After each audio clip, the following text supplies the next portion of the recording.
Esther. That's right. Queen Esther in the Bible. Hope restored.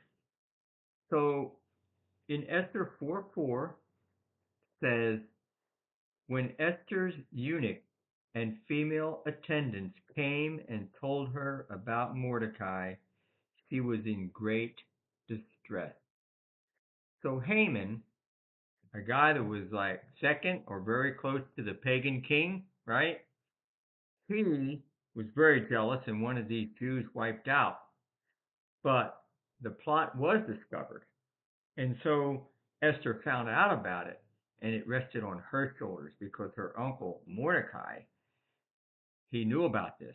And so we all know as you read Esther, you could not go before the king without him putting his staff down, his scepter.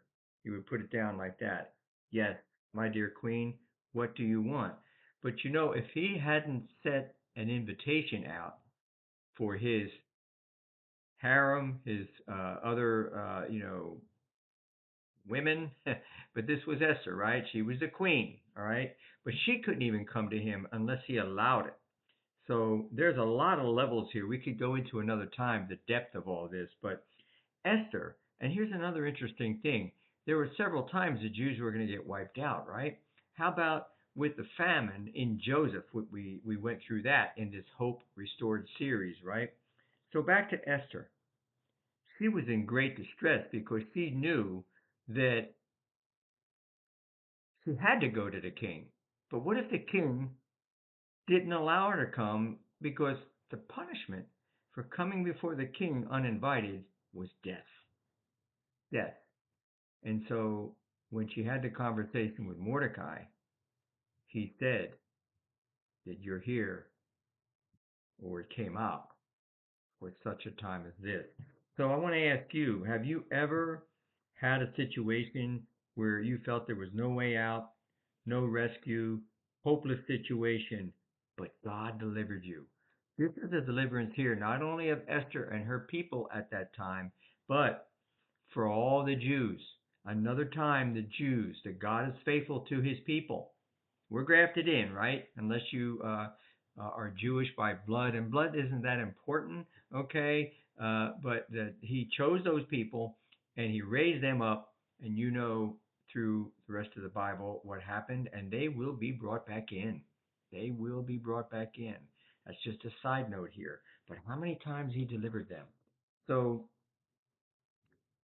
God raised her up for such a time as this, right?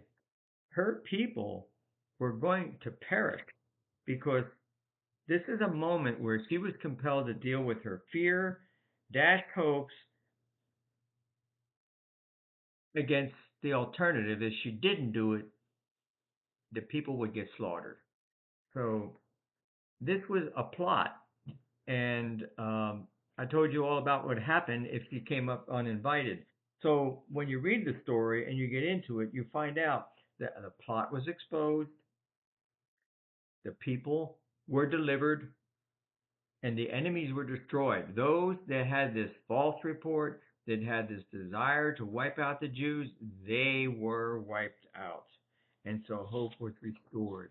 I want to leave you with this.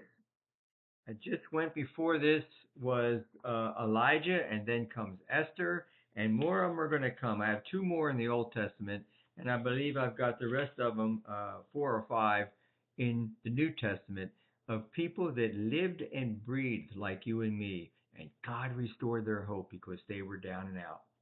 They Maybe they didn't lose their faith. Some of them, it looks like they bordered on it, but they certainly had their hopes dashed and they were down and out. So I want to bless you with this today as you read Esther, Hope Restored. God bless you.